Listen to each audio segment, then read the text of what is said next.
Outer Banks This Week podcast, special edition of the podcast. I'm blessed to be in the presence of three awesome individuals right here in the studio right now. I have Miss Vicki Basnight of Vicki B's new hot spot in downtown Manteo, right there at the corner of Budley and Lord Essex. I've also got Chef Cody Hooker. I call him Chef Hooker. It's just what I've always called him, of Ballast Catering. Is that right? Yes, sir. Get a little closer now. You sitting all way too far away, Chef. All right. And of course, it wouldn't be a complete event, in my opinion, without kind cocktails. I got Holden, and I call him Holden. Oh, baby. Holden McOwen, kind cocktails in the house as well. They got a big event coming up on Friday, this coming Friday, the 21st. It is what are we calling it, y'all? Talk to me about this real quick. It is Southern Fusion Eats and Drinks at Vicki B's. Okay. So let's start with Vicki B. Vicki, talk to me, Vicki. How did you what inspired all of this? I know that you've had Basnight's Low Cedar forever. You're constantly crabbing. You're a jack of all trades over here. Talk to me about Vicki B's real quick. Well, I've had a vision of having a little grab and go stand for quite some time, and into that morphed another small cafe and also the grab and go. So that's what we're doing there right now. It's a lot different than Lone Cedar. Lone Cedar would give you all fresh local seafood with vegetables from around North Carolina. And that same concept will come over into my new place. A little bit less seafood, a little bit more home style lunches.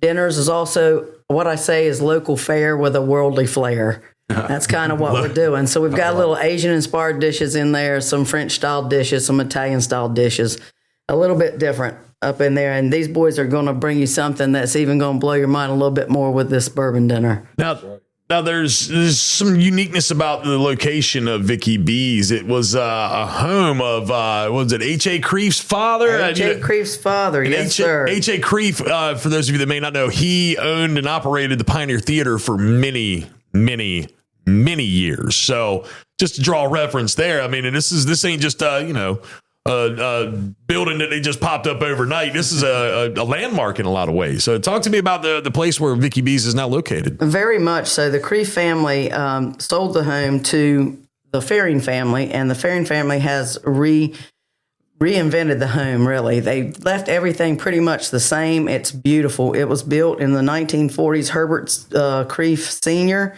It moved in 1940. It was a fellow that the architect that designed it was Alfred Lumbin. Lumbin. Sure. Yeah, there you go. Holdy's got the name there. That's anyway, yeah, that's it. He was the architect, and it's really just an outstanding home. And what the Farrens have done to restore that home is just amazing. And also, I just found out not too long ago that my Uncle Phil Scarborough, who is married to my dad's sister, Sally, his father was the lead carpenter on the job. Oh, there you go. Kind of ties in a little bit. Sure does. Comes full circle a little bit there. And but we're very, very excited about this new venture. Well, Vicki B's and my little grab and go. Fishing Boots Grab and Go is moving right along, and I'm very, very thankful for all the people that have tried us out so far. Well, I can tell you that, there's been a couple of weekends where I've ended up across the street from Vicki B's, and the ladies always tend to, we're going to go over to Vicki B's and get a drink. And they, with the social district and everything like that, they're able to kind of grab it. Sit there and drink it if they so desire. They can, walk back to the house where we are and sit down and enjoy it just as well. But it seems to be like the thing, like, we go over there and next thing you know that all the ladies are hanging out at Vicki B's. That's right. Y'all are left at the far pit and the ladies are over at the bar. That's right. So that's a little idea of what Vicki B's is. We encourage everyone to, stop by if you're in downtown Manteo, walking around. I know, we got the holidays coming up and everything like that. You're in town, you're taking in the magic of Manteo. Stop in Vicki B's, but definitely stop in this coming Friday. And I want to we got Chef Hooker Now, don't be afraid of that microphone. You're sitting, Am I close enough at this point? No, you're not. You need to move it closer. Am I close enough at this point? There you go. There we go. That's my guy. I'm not used to a microphone. I'm not used to talking very much at all, to be honest. I'm a back of the house kind of guy. I'm going to educate you on how to do some of this Please stuff. do, my good sir. Chef Cody Hooker here, Ballast Stone Catering company, baby. Now, talk to me about you've been. But the thing is like it's not like you just all of a sudden woke up one day and said I'm gonna be a chef. You did, but at the same time, like you've been chefing it up around here on the beach for a while. I mean, this isn't just something you came up with overnight. You've been we both got our humble beginnings at Big Al's. Yes, so you can't. If you're less, it's almost a rite of passage. It was. You're absolutely right. We cut our teeth. Yeah, I guess if you add that in, I've probably been about 25 years hanging out on the Outer Banks cooking. Okay, but yeah, no, it didn't just pop up overnight. The name did. Okay. We had thanks to Michael Basnight. He actually came up with the idea. We didn't come up with the idea. He taught me what a ballast stone was. Okay. And I just thought it sounded really cool and stoic, and it fits the place. Got a historic vibe to it. And I rolled with it. He actually has a ballast stone in his house at the Manteo house, like an original one. They said that dated all the way back to the possible actual settlers from the Lost Colony. Oh, that's pretty rad. He had it sent off. They did the bacteria test with algae and everything, and they said that it was perfect timing. And then the stone comes from actual over, and I believe it was somewhere in England that they actually found where the stone was carved from. Oh, so they know it's not actually from, because when's the last time you stumbled across stones around the Outer Banks? Yeah, exactly. Yes. You stumble on a stone that's probably not belonging there. It's true. So you come up with this, and you've been chefing it up. I mean, you've worked at a couple different restaurants as chef, correct? So my professional career in the Outer Banks was 1587 for the longest time. I was there for between 12 to 15 years, give or take, because it's seasonal. And then, of course, COVID happened and a change of ownership. So I ended up parting ways at that point. But before that, I actually was traveling up and down the East Coast quite a bit. I went from Canada down to the Caribbean quite a bit. I did upstate New York ski resorts. Anywhere anybody would give me the opportunity, I happily jumped on board, especially before I had a family and I was able to cut down and run whatever necessary. But ultimately, I always back here every season. You know what I mean?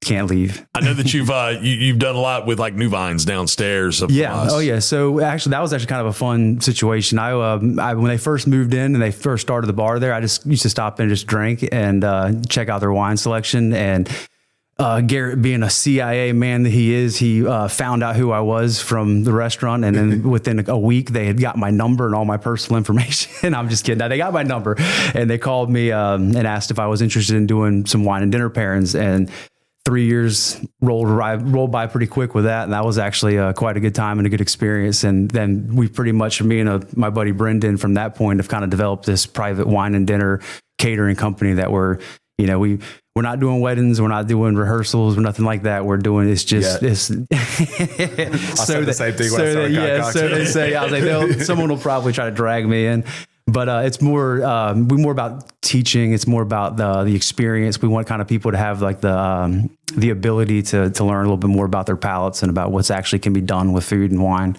Pallets, like wooden pallets, like your silver tongue, my good sir. Oh! I was like a little bit more about like a pallet of food. You gonna tell me about what you can cook with that pallet? A lot of people don't realize what they do and don't like to an extent. They go straight to comfort foods, or they go straight to what's always been made their whole lives, and sometimes they don't get outside of the box. And this is an opportunity for it. I mean, why don't you I'm just saying they like their set.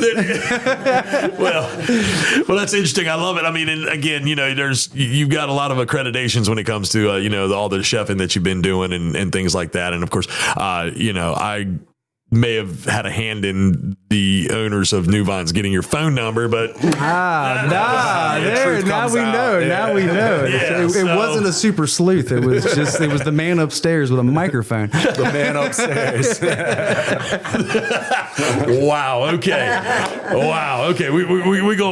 We go back up just a little bit, and we're going to shift over here to Holden Kiiind Cocktails. I mean, and not really needing much of an introduction, but I mean, what have you been up to here lately, bro? Yeah, man. So this summer was good. It was really busy. We had tons of caterers. Like I kind of joked on earlier, we have lots of weddings now. I started out when I started Kiiind Cocktails wanting to do kind of these small batch, really hands-on mixology events, which I still do, and we still do those all summer and I mean all year.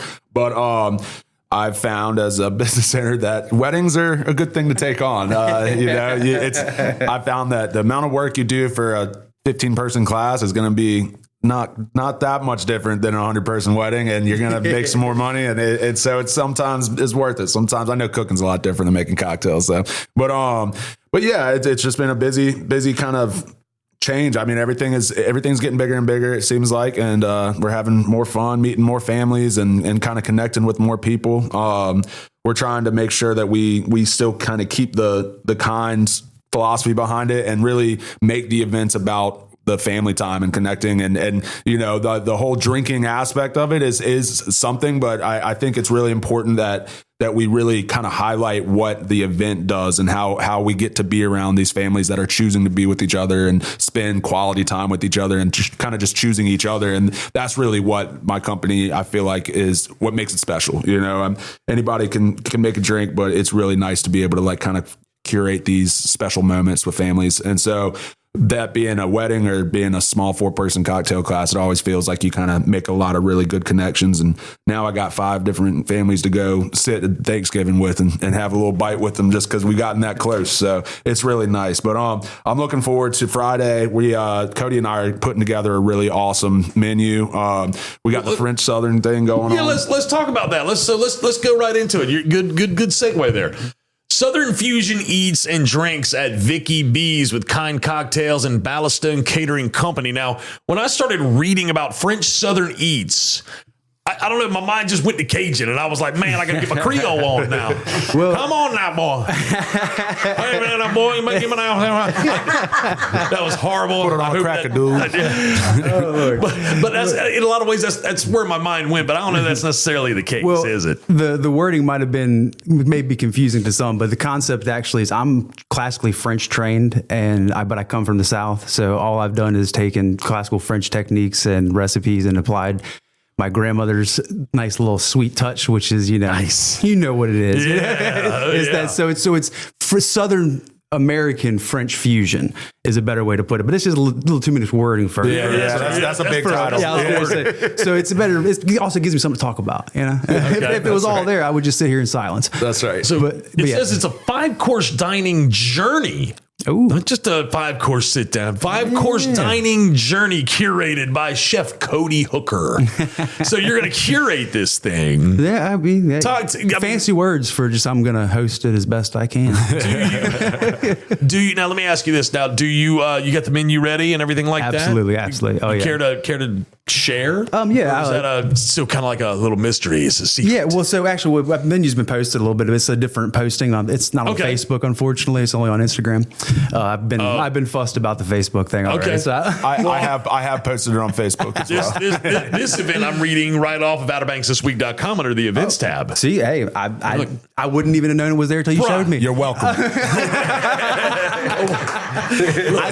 I am as old school as a youngin' could get. You know what I mean? Dude, you're worldwide now, Chef Hooker. You're worldwide. You've made it. You've made it. If you've made it to Outer Banks website, worldwide. You've made it. So talk to me about this menu. Okay, so all right, back to actually what Holden was saying. That this one's going to be a little bit more of a family. It's family style service. That's the best way to put it. I'm getting a little tongue tied here, but the idea is the connection. This one's more about making strangers that don't know each other sit together and serve each other. So the idea is.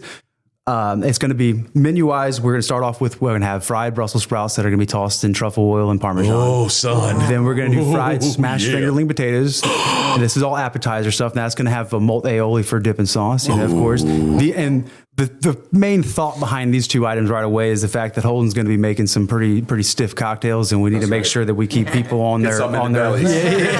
We want to get something fried in there first to kind of give them a little foundation. Then let Holden hit them with some cocktails.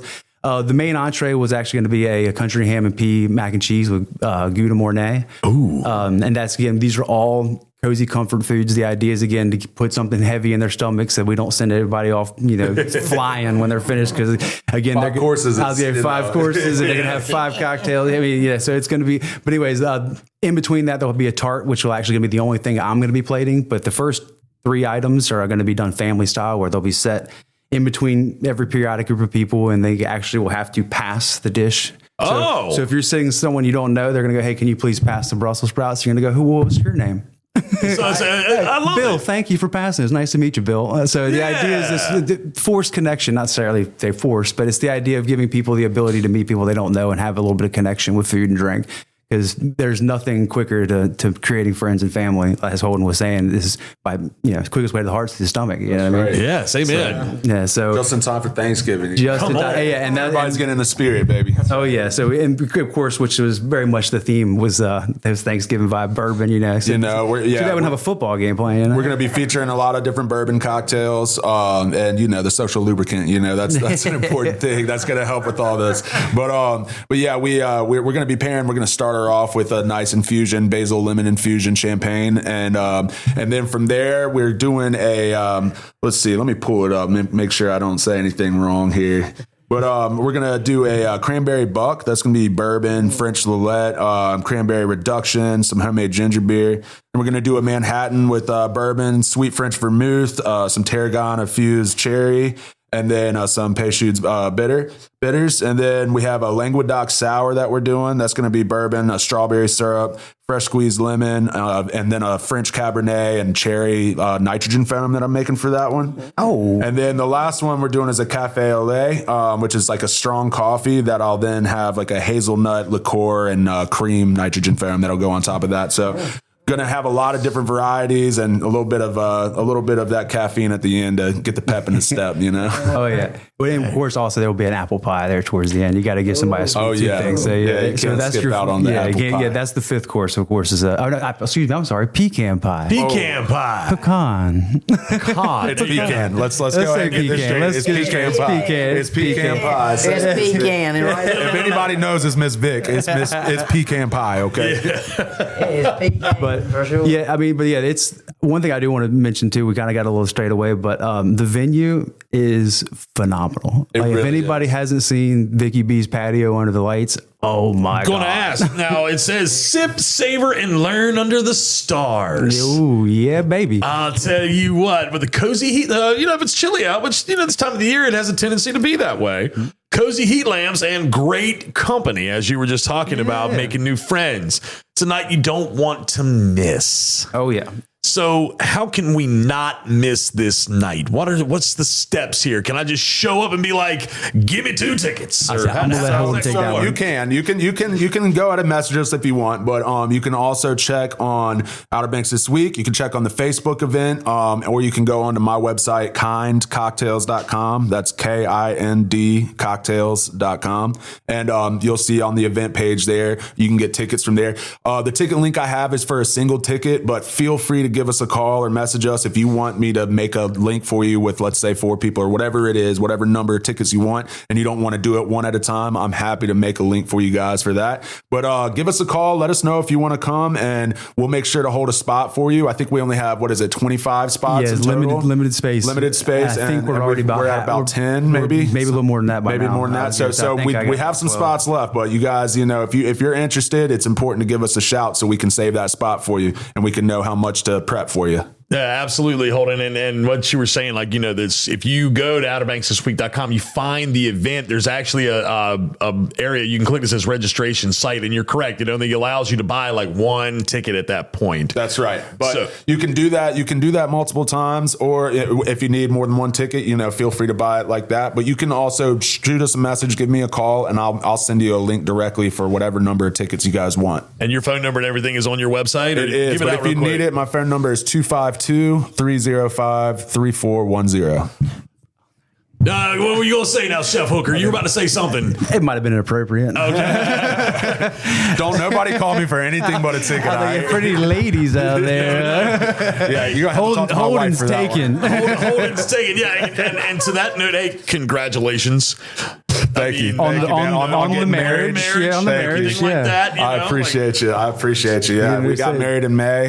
Miss Lexi McOwen. That's right, McOwen. Yeah, I got a wife now, and I'm a happy man. She's a special one. Very good. Very Beautiful. good. Absolutely. She's Miss very Vicki see me come a far way. Well, I think it's a little bit important. That's right. Miss Vicky's like an aunt to me. And actually, fun history about me and Miss Vicki. Her and her family gave me my first job at 16 years old. I was bussing over there at Lone Cedar, all the way up, and they were trying to get me to serve. I said, I don't want to serve. I want to bar back until I can bartend. So I never took the serving industry with there, but I wanted to bust and I wanted to get behind that bar. And so they gave me my first bartending job. I learned by fire with old Riley and Ryan. Yeah, it was a learning process. But look at me now, Ms. Vic. So I want to mention real quick before we go that you hear all the laughing, you hear all of the energy that's in this room right now, you hear all the fun that's taking place. This is what you can expect on Friday night. This is the atmosphere that you're going to have on Friday night. It's not going to be a dull atmosphere. It's not going to be dry. It's not going to be like, oh, hi, how are you? It's going to be, hey, welcome to Vicki B's. Hey, come on in. You got your tickets? Okay, cool. Look, grab a seat. We're going to go ahead and get things started here in just a few minutes. What's your name? I mean, you've got some great hosts, 3 great individuals in this room that, in the words of RV Owens, and y'all know RV. When he had RVs, treat you like family. That's right. Remember that? That's treat right. you like family. All I remember is that shrimp. I'm pretty sure Bo was dressed up as a shrimp the whole time. I'm pretty sure. Probably. Well, y'all, did we leave anything out? Did we got everything covered pretty much? I think. Other than you want to tell them about them tables? Yeah, yo. The tables are special. Oh my goodness. Those tables are really, really unique. Casey McPherson, Bo Owens actually is the one that told me about Casey and his woodwork, and I've known Casey for a long time, but I went down to see if he could fix my bar for me that my cousin Laurie and her husband Crockett gave me a piece of the wood that he had pulled up out of East Lake. Yep. And so I went down there to see if he could fix my bar for me and have a live edge on it and everything that's in there. And he could. And then he took me for a tour through his woodworking spot down there, which is amazing. If you have never been down there, you need to go. But anyway, he was walking me through, and he walked me through this literal tree that he had already cut, but it was still all together like a tree. And I said, what is that? And he said, oh, that come out of East Lake too. And I said, huh. I said, you think you could take 3 of those and make me sort of a horseshoe table that's not really connected so I can move them around if need be? And he said, yes, ma'am, I can do that. And I said, all right, well, let's get that thing started too. And so he called me not long after that, and he said, Miss Vic, we got an issue. There's a little bit of rot in some of the wood. And I said, all right, well, let's think of something. I said, how about, can you notch out a few of that rot part and put some wild caught oyster shells from around here down in it, and then put your coating over the top of that?